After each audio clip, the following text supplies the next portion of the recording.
have a number of different parts of the show. We're going to start with the headline hangover. First of all, we wanted to thank our sponsors.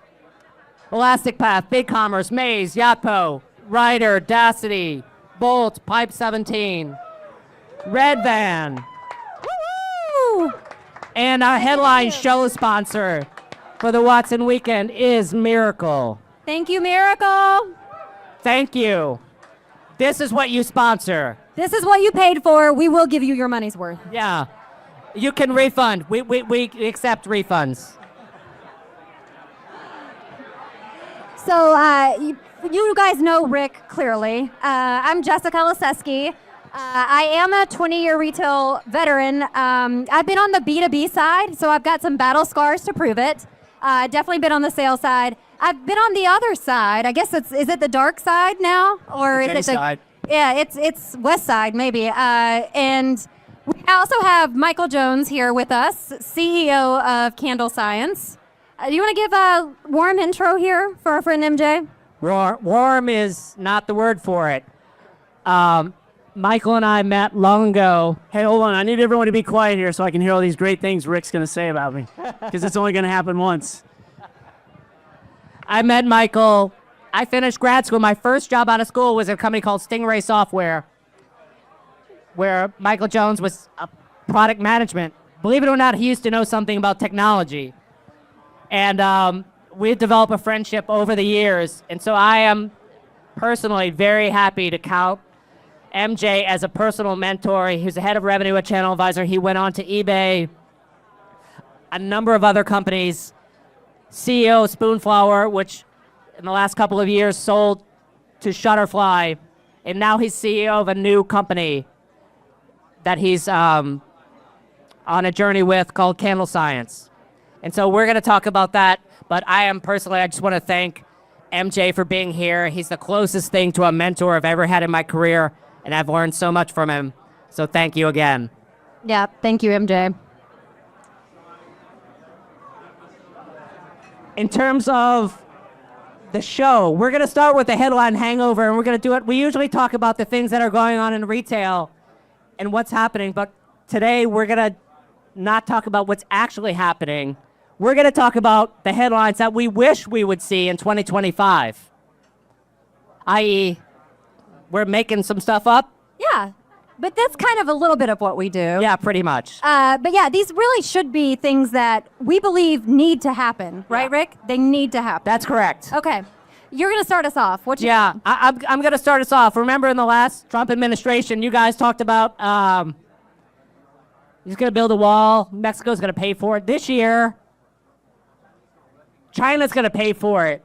He's going to help Trump build a wall. This is a headline you're not going to see. And how he's going to build a wall with Temu returns. He's going to stack them up along our southern border. Boxes everywhere. Boxes everywhere. Yes. Okay, my next one is sticking on the same themes of commerce coming out of China, or Singapore, actually.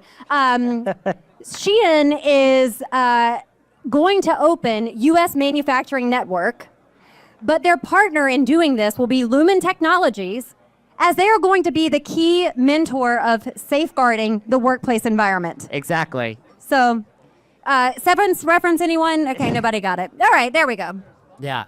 No, the next one is, we've all seen the fantastic work that John Donahoe did at Nike. You know you did really bad if a Bloomberg article can get you fired, by the way. eBay's board of directors taking good notice of his great work, and they're going to invite John back for a new turnaround of eBay. Oh, there we go.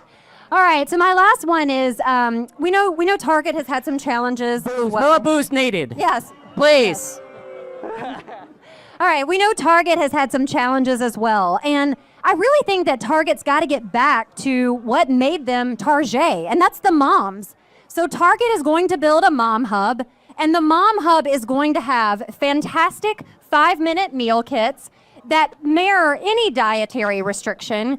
They also will do your personal shopping. So they'll clothe you, they'll bathe you, they'll get all of your skincare. And then the last thing is every dollar you spend at Target goes into a point system that doesn't yet exist. No. With Airbnb and VRBO, and so you're gonna get free vacations. Yeah. Telling you, it should happen. I'm excited about that one. I would sign up for that. Target Me Circle, too. free vacation. Target's missing a big opportunity. Yes, put me on a cruise. 100%. Okay. So we're going to introduce MJ. We're going to let him talk a little bit about himself. Why don't you take it away, Jess? Yeah, exactly. So I was asked to come up. So if you guys don't know, MJ is also a mentor of mine. I met MJ in 2004 at Channel Advisor, where I got grilled in a kind of panel style interview with you and Scott. And I was like maybe a year out of college. And MJ always asks this popular question, which we're going to talk through and unpack Same question today. to every person. What's the most important thing that we should care about as a company? And it's customers, shareholders, customers, employees, then shareholders. Jesus, Can't believe I it's messed been that like up. 20 years. Yeah, I know. It's forgot. It's the old-fashioned. That's why you're here. Yeah, that's why you're here. So I got that right, and then the rest is history. But I was asked to come up with 5 words that would explain MJ. You guys know Tenacious D? I don't think you've ever met Tenacious MJ. He's here. This is a word, GSD. He does get shit done. And the thing that you have to know about working with MJ is you're going to have fun, no matter what. It could be dark days, it could be tough times, but you're gonna belly laugh, and he's gonna make it amazing.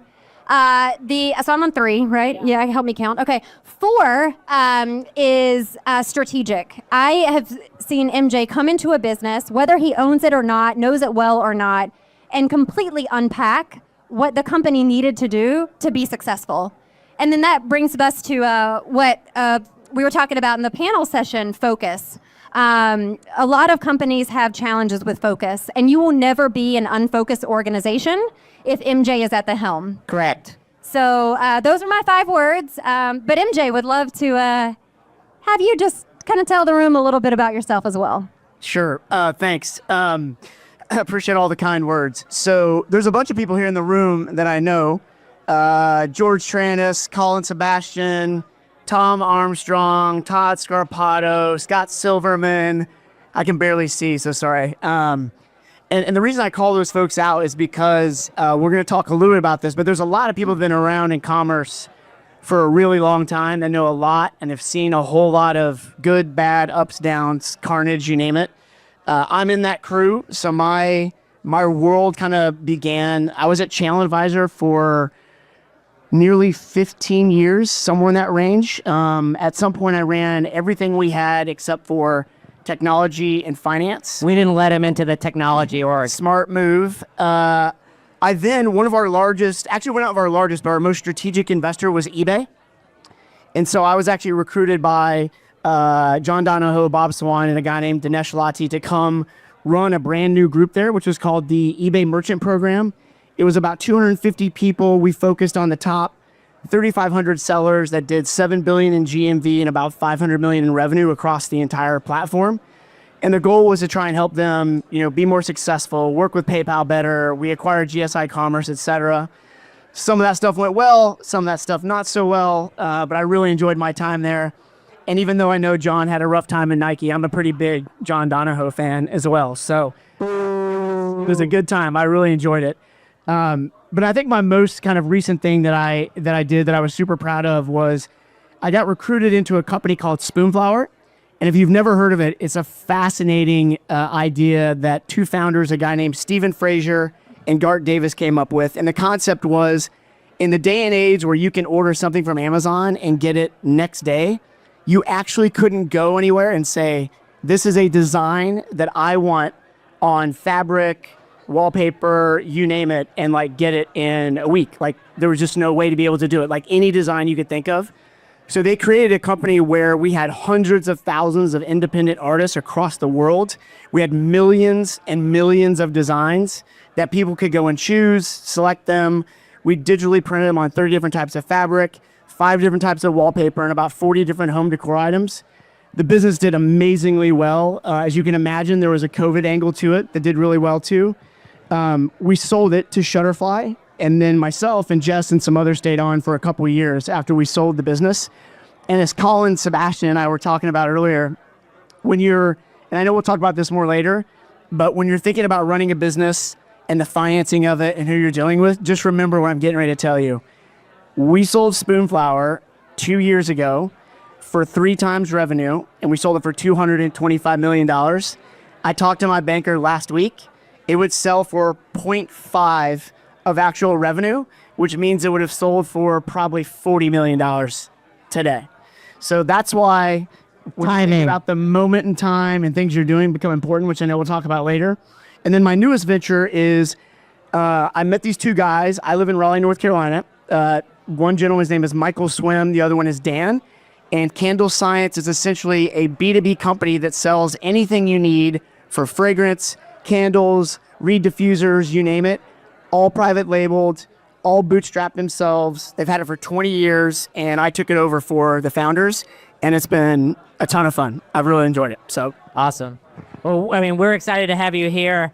In terms of kicking off, you've been on many different sides of the equation, from running a marketplace at eBay, being at a brand, being at a software provider. If you're there's marketplaces everywhere in the world, and I think sometimes brands feel like they're a little bit beholden to the big elephants in the room, and you're kind of dancing with elephants. And so a lot of people avoid Amazon. They don't want to go there, or they're scared to go there. They think it'll damage your brand. How are you going to get customers there that convert to your DTC? What would your advice be for a brand? Like, should you run away or should you run towards? Should you do halfway in between? yeah, so I think it's you're going to hear me say this a lot, and it'll be very annoying probably, but the reason why I say customers, employees, and shareholders, and it's in that order, is because if you truly know your customers and your brand and where you want to go, those answers answer themselves. What ends up happening though, just like somebody was talking about, you were talking about AI earlier. So there's always these hype cycles of things that happen, whether it's marketplaces, whether it's AI, whether it's crypto, I don't care, Web3, you name it. And somebody on a board or somebody on the executive team thinks it's like the most important thing to humanly possibly do to dive into one of those things. NFTs. NFTs is another example. And no one ever stops and says, who is our customer? What does our brand stand for? Where do we want to be? And therefore we should do it. Like, period, full stop, right? And so when people talk about Amazon, they need to think about who their customers are. When people think about Etsy, same thing. At Spoonflower, about 20% of our revenue came from marketplaces. And what we found out was Amazon wasn't a great fit for us. It was somebody purchased, somebody got it, see you later, goodbye, never loyal to Amazon, see you later. On Etsy, on the other hand, it was a lot of creators, and that's who we did business with. And so we not only built our brand, we did it profitably. It came back to us. We had a great relationship with Etsy. It made a ton of sense. And so to me, brands really overcomplicate it because they just don't go back to the core thing that matters, which is the customer. So you follow a lot of brands, as we all do in retail. Who is a brand that you feel like kind of had it figured out, lost its way, and why? Yeah, so I'll do, if you don't mind, I'll do one that I think kind of lost it, and then I'll tell you one that I think is doing really good. So on the lost it side, and it pains me, Rick and Jess know this well, I had a stint when I was a teenager. I lived in Seattle, Washington. And for those of you that don't know, the original Starbucks is there at Pike Street. And when Starbucks kind of took the world by storm with Howard Schultz, it was really amazing. I thought they had amazing products. I thought their cafes were amazing. The experience was great. Customers were certainly happy. Employees couldn't be more happy. Shareholders became real happy when they went public. As a matter of fact, Howard Schultz is one of the only people, probably second to Jeff Bezos, that when you hear him talk, he constantly talks about the customer, the experience, you name it. And they even went through a cycle where he wrote a book called Pour Your Heart Into It about the business. The business hit a wall. He came back as CEO, had another book called Onward, and they really solved a bunch of problems, and the business kept doing really well.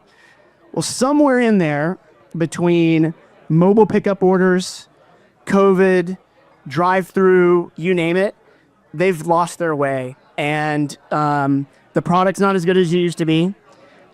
The customers, I believe, are not happy, and they're voting with their wallet. You can see it in their revenue. The employees certainly are unhappy. They have all kinds of employee issues, and therefore, guess the third rung is also not happy as a result. And so it's super depressing to see. What's ironic to me is that they don't actually just walk out into their own cities they're in and go to a local coffee shop and see that that's what they used to be, and they're trying to solve a problem way too hard. So that's one that's pretty upsetting to me. Who's your next company? The next one that I'm actually pretty happy with, I don't know if anyone's heard of this, but there's a company that's actually started in Raleigh, North Carolina called Peter Millar. And I'm actually wearing their stuff right now. And I met them because when I was at eBay, we had an office across from them. They were doing like 30 million in revenue, didn't have a commerce site, but had great products, had a great brand, and like they seemed like they really kind of knew what they were doing. Fast forward to today, I don't know their revenue, but I can tell you it's definitely in the hundreds of millions of dollars. And if you just look at everything they do, from like the quality of their products, their price points, which are really high, which gives them enough margin to be able to delight the customer. They have stores. There's one on Madison here. There's one in Raleigh. They're like impeccable inside. They have staff that care. And so as a result, they still have to figure stuff out, like how do I belong in a TikTok world, and how do I deal with Salesforce or whatever it may be. But they definitely know like who their customer is, their brand quality, and if something doesn't work, it's gone. And they move on to the next thing. And I've been really impressed.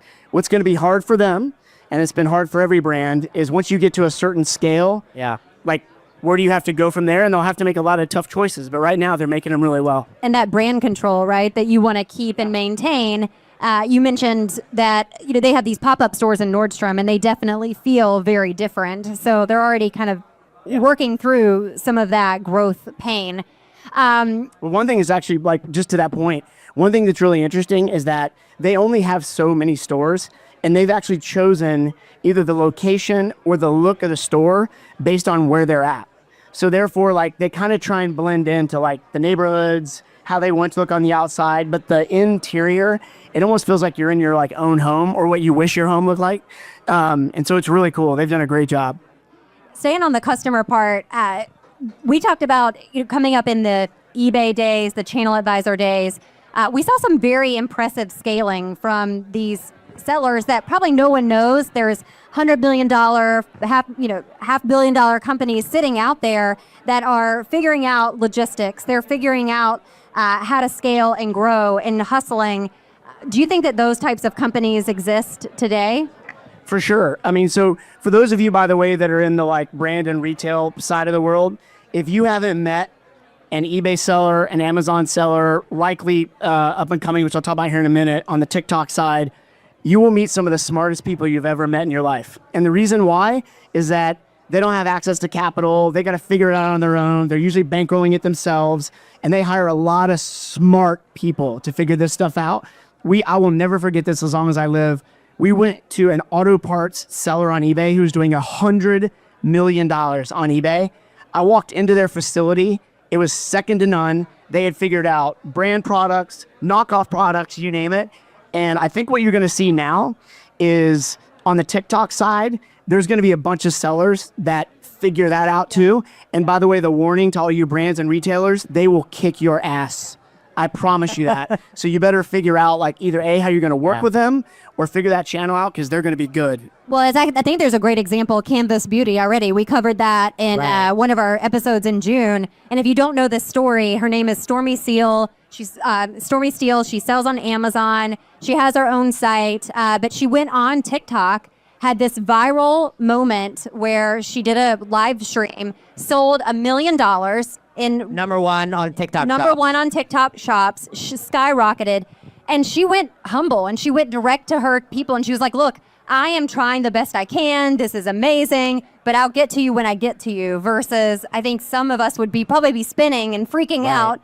And Black Friday, she did it again, $3 million on Black Friday. So these people do figure it out and they hustle, and they're not afraid to get their hands dirty.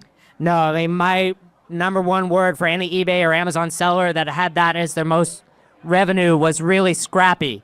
Yeah. And you had to be scrappy to sell in these marketplaces because they hit you with rule after rule and fee increase after fee increase. I saw Brandon Dubsky in the room. He knows. He's been in the game a long time. So George Tranis too. Give a shout out for George. Can we go to employees? So if you go down that customers, employees, what about employees do you feel like we're missing in the way we're either designing orgs or setting them up to serve that customer well? Yeah, I think one thing that I've learned, so look, I'm 52 years old, so I've been in this business for a while, and I got a lot of battle scars, have had a lot of like different types of employees that have worked, with me, for me, etc. And one of the slides, Rick, it might have been one of yours, where it was, you no longer can just come up with, product and then throw it over the wall to marketing. One thing I've learned at Spoonflower for sure, and 100% at Candle Science, is I don't care if it's someone who's like in finance, if it's someone who's like pick, packing, and shipping, someone who's in like in our world, the chemist area, like they are all part of your brand, and they're gonna choose whether they want to kind of be part of you and help you be successful or not. And I've really embraced that over time. It takes a lot more effort. Like as a CEO, you have to put a lot of time and effort into these things, to meet people, to talk to them, to figure out how to get them on board and like how to like really get them to go kind of with you on this journey. But I will tell you, in my opinion, the one mistake that a lot of companies make and a lot of leaders make is, well, whatever we're talking about here doesn't really involve them, or whatever we're talking about is a little too complex. They work in the warehouse. They won't understand this, etc. Like they will. Like not only will they understand, but they'll actually get behind you and want to help you grow the business, which really matters. yeah, I mean, I remember at Channel Advisor, there were times where you ever seen those like Gordon Ramsay Kitchen Nightmare episodes? MJ would bring the entire company together and show these episodes of restaurants that were falling apart, and there are something true about all these places. The menu was terrible. The food was terrible. There was always like rats or like rotting ham in the back. But the one thing that was always true was that the front of the house servicing customers was never talking to the back of the house who were making the product. And so I never knew at the time why the hell we were looking at Gordon Ramsay in a company meeting. But I would love you to talk a little bit about how you help teams work together to make them understand that we're really all serving the same goal, and that's the customer, regardless of what part of the organization that you work in. Yeah, I think it's those are pretty fun days, by the way. I remember that. So I think, one of the things I think about too, like everyone goes through a budgeting process, I'm sure here, and Rick was talking about how everything magically comes together, which makes me laugh. But what I always try and do is like for my executive teams, right? So inevitably there's a CFO, a head of growth, a head of product, a head of operations. You guys know the drill. One thing that usually happens is for some reason, and this just happened with my team recently, someone said to me, well, I didn't hear from so-and-so about whatever. My first comment is, well, we're in this room together every week for an hour. So why is it that we're not talking about it like right here? And number one is because people don't like to embarrass people or whatever. So I try and take all the barriers down for that. But then the second piece is I try and get everyone to really understand exactly how much it is they impact the other people, like in the process, like as they're thinking through these things. And a lot of times the best way to do it are product launches, things you're taking to market, get everyone in a room, get them to see kind of how they're all going to be part of this process. And slowly but surely, everyone will start to come around. It's not easy, but using examples like that, I think, helps a lot with people. Yeah, I think it's, the customer does not care about your org structure. Correct. It actually matters zero. And I think like a lot of us have evolved, because I remember calling on some of you guys when I was in sales and you were hanging up on me and, trying to talk through how we were going to implement some of these technologies. And the feedback I would get was like, well, that doesn't matter to me because I don't manage the online part. I'm just part of the stores team. And that doesn't really, guess what? They don't care. The customer doesn't care. Right. Yeah, and a lot of people, I think their work structure is wrong. So I really appreciate you being out here, MJ. We have another guest coming on, but any last words? Yes, I got one thing I want to say. To everyone, raise your hand if you're in this room, if you're an agency or some provider to a retailer or a brand. Raise your hand. Agencies and Okay. providers, raise your hand. I want you to listen to this because I've been on your side and then now I'm on the other side of the world. It's really important. You're never going to be successful selling or dealing with a brand or retailer if you don't know what their top priorities are. And in many cases, if they're a public company or whatever, they'll say it.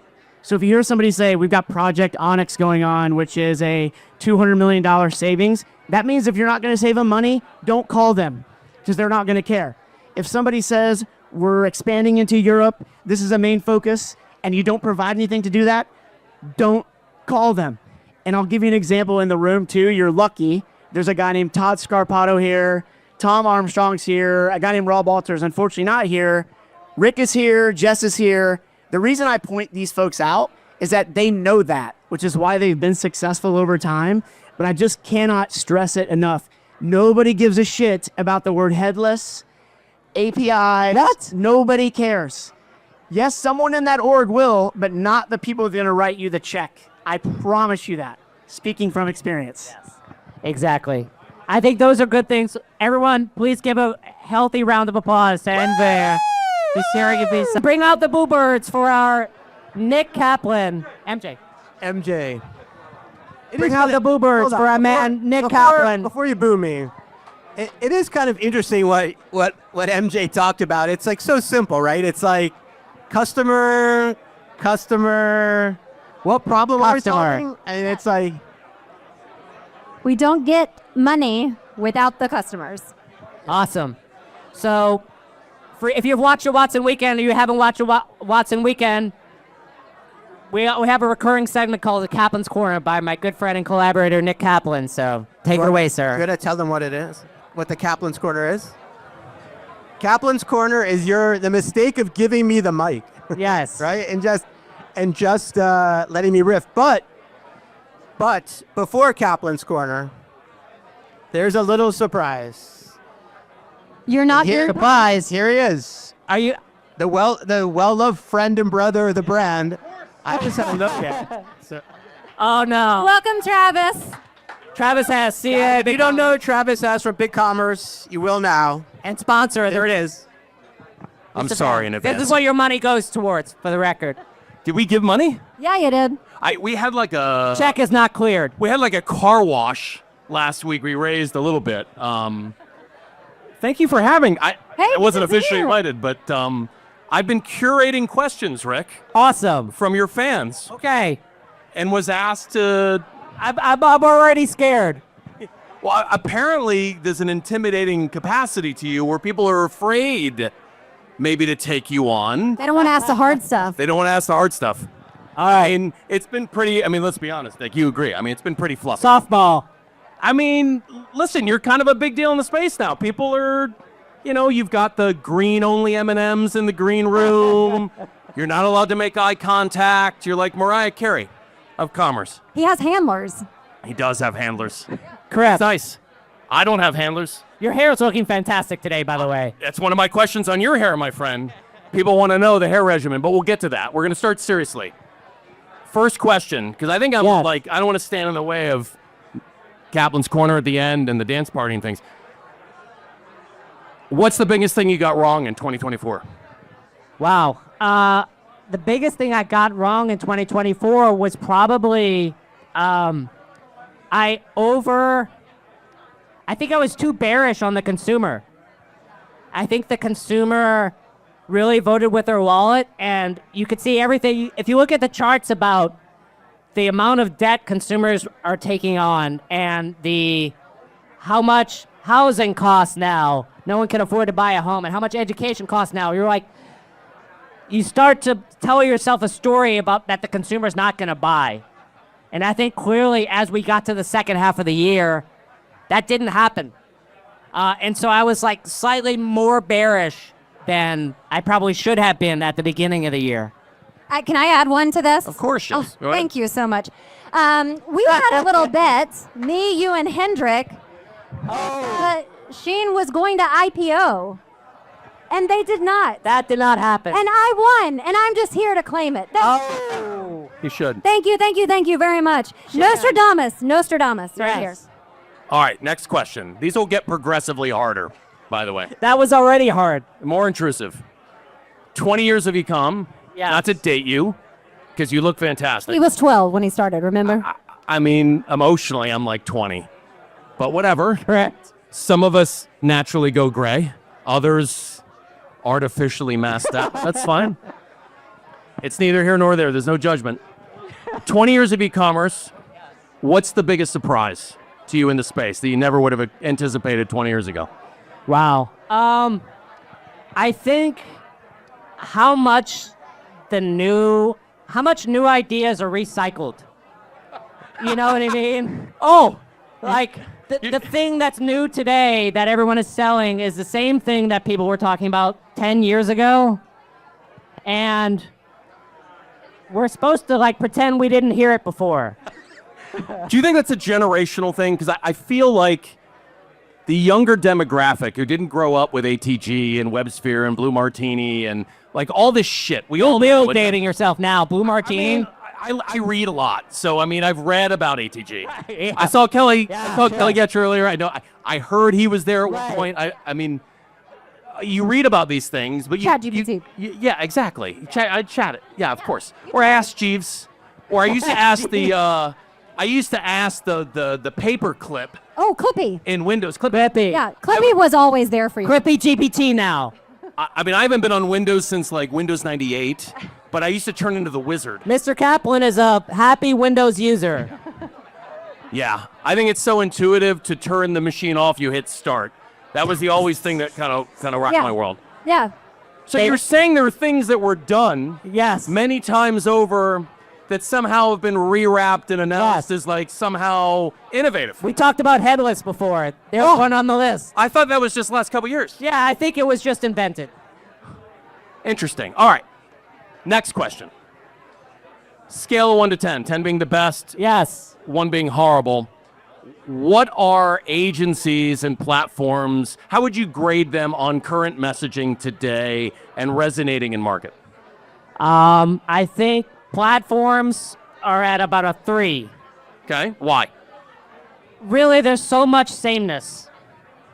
And if you attend the average platform demo, I would say it's very much show up and throw up, which is we are going to, the experienced sales rep who should be talking to the customer yields the balance of his time to the sales engineer, who then proceeds to do a power speed demo of the platform, which is absolutely not what the person came up to see. Well, I mean, the old days, I don't know, you came on site for like 3 Yeah. days and ran, I don't know, In Blue Martini days. scoping sessions, or maybe you'd like cross-functionally interview the business. And by the business, I mean like the whole business. Yeah, you want to know what each department did. Not just the front end.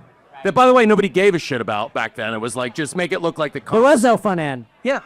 But like, even like customer service and like fulfillment and distribution and supply chain, because it all plugged back into the experience, which is kind of coming full circle, but it's very fragmented now where you get bits and pieces. So it's not as in depth. And I think from my experience, because younger people don't experience that protocol, win, lose, or draw, you learn something about a business, right? You learn what was working, what wasn't working. You just don't get the depth of those at bats anymore. It's very surfacey and transactional. And so there's just not as much substance on the sales side as there once. Well, exceptions, obviously. Fair? I think it's fair, and I think a lot of it goes back to not focusing on customer problems.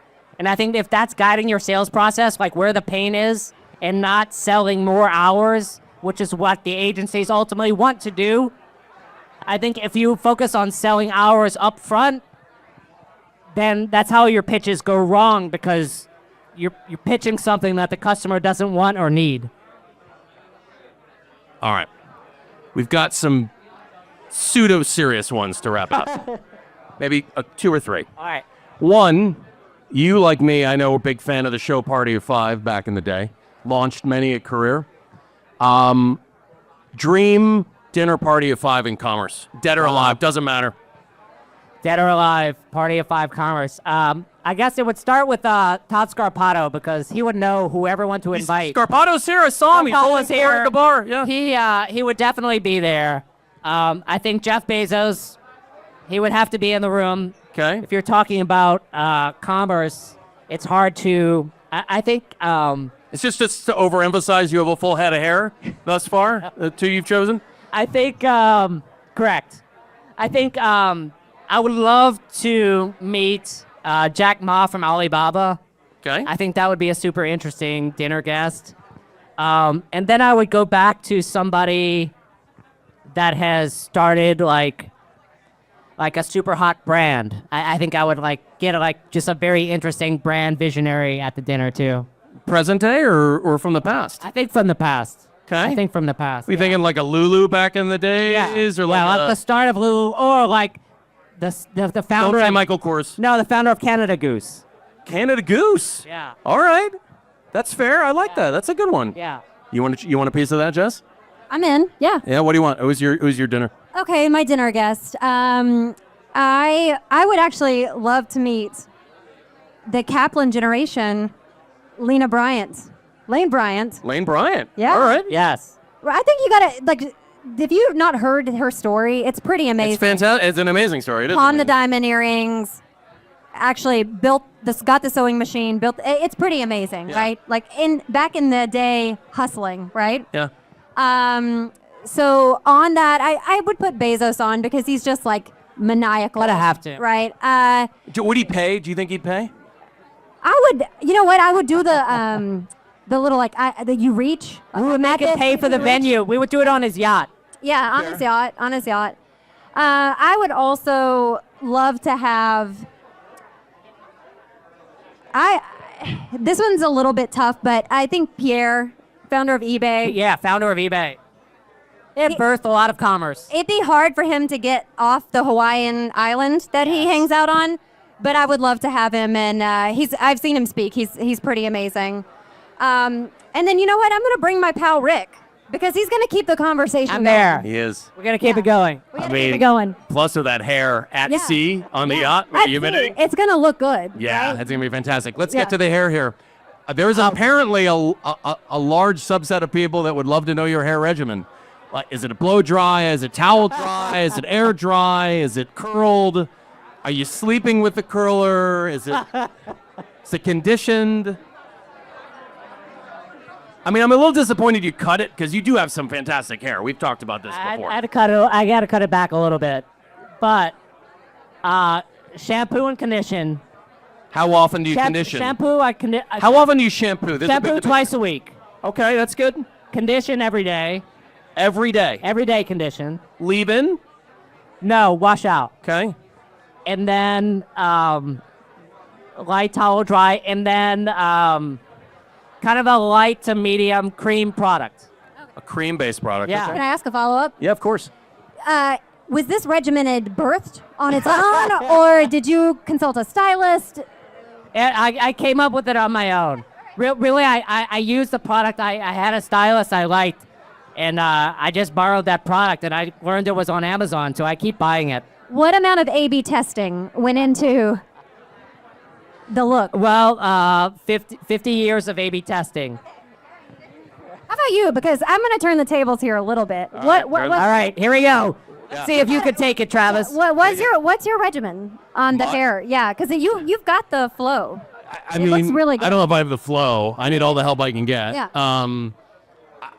Well, first of all, Propecia. No, I'm joking. Beautiful. No, I try to take as few medications as I can. I aspire to be low maintenance, but I wash my hair more than that. I have well, first of all, slightly oily skin, which when I don't wash my hair, I look really, really ragged and dirty. And I know that's supposed to come out of it like once you stop washing it all the time. You have to power through. I mean, Speaking from experience. between slightly oily skin and keeping my face just fat enough where I don't look like I've been stung by a bunch of bees or I need an EpiPen, but fat enough where I'm also not wrinkled is helpful. It's a towel dry with like a pomade and trial and error. I just, and have contemplated dyeing it from time I to moved time, from but a pomade to a cream. I'm just saying. Really? Saying. Yeah, I'd be open to that. I think I've contemplated dyeing it. Pomade gets too it kind of clumps up. It dries out. All right. So we're gonna write this down. Yeah. And pass it out because I think that inquiring minds want to know, need to know, and I don't You guys think need anyone. hair. I feel confident saying I don't think there's a single person in this room that has contemplated what my hair regime is, regimen. All right, this is the last question for me. You guys can ask me whatever you want. Last question for me, and there may be a subset in the audience that's too young to answer this question, but inquiring minds want to know. Which Breakfast Club character do you most closely associate with, and why? Yeah. And for those that don't know Breakfast Club, shame on you. I don't care how old you are. I Don't can watch answer it. very quickly. Anthony Michael Hall. oh yeah. The answer is very simple. Jess? I'm gonna go Molly Ringwald. I'm just gonna. There you go. Nick? I could have been Allie. It was a tough one, but I think Judd Nelson. Yeah, that was me as a young person. Ted Dawson, no. I made it though, by the skin of my teeth. Yeah, I would have guessed Molly Ringwald initially because it's a burden being attractive, Rick. You know this. It's not a benefit, it's a burden. It really is. That's all I got. I mean, I wanted to end it on a lively note. Thank you, Travis. Thank you very much. Thank you for always having me here. I appreciate it. Cheers. Travis has everyone. All right, we're gonna wrap it up, but first, I'm gonna stand up because Travis, stay here, Travis. You might be part of this. Stay at. Okay, quick. Give Nick a couple minutes. I'm gonna be quick. But what I felt I would do today, based on the content, and they wanted me to jump up on the couch and do my captain, but I can't. Or do Tom that. Cruise. Not You could yet. be. I could be Oprah. You can be Tom. All right. So what? Yeah, exactly. You're Katie. Exactly. Travis is That's Katie. my favorite character. So real quick. Okay. So we're gonna do a little bit of a little bit of a retail as we know it obit, and a retail as we'll know it birth announcement. So as we go into the obituary, my friends, it's a farewell to layers, legacy, and limitations. The way is gone. TTWWADI. That's the way we've always done it. No longer. Adios to the ivory tower, hierarchy, Cs, SVPs, EVPs, VPs, AVPs, and all. Outdated decision making, no more. I think I feel, no longer. Legacy technology, monolithic, detached commerce systems, on-prem, anything. The green screen. No more green Please screen? get rid of the AS400, everybody. And the very painful ERP, terrible. Static pricing models are gone, driven by a merchant in the ivory tower looking at a selling report. One-sided commerce, creating supply and expecting someone else in the marketing world to generate demand. The large format store, let alone the department store, with stock rooms the size of Kansas, expensive static content. Has anyone ever tried to get talent or a permit before?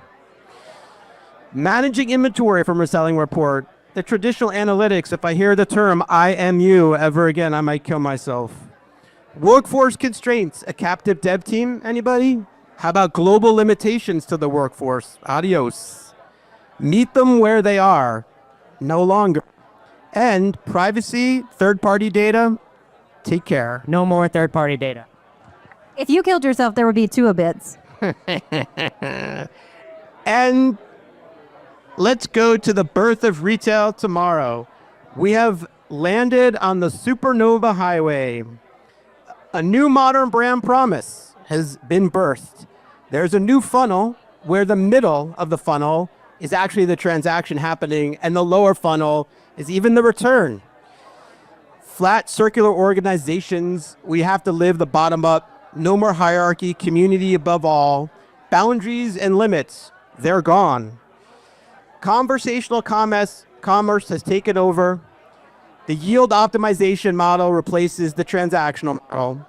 The digital self in the endless aisle, it's real. Don't own inventory. Adaptable, accessible, easy visual search that no one seems to use. The forever basket that I think Facebook might have something to do with eventually one day. And media dollars, because data plus commerce equals Revenue.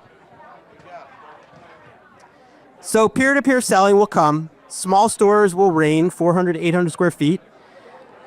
Augmented or immersive experiences, 3D anybody? And access to all businesses of shapes, colors, and sizes to compete with the big guys.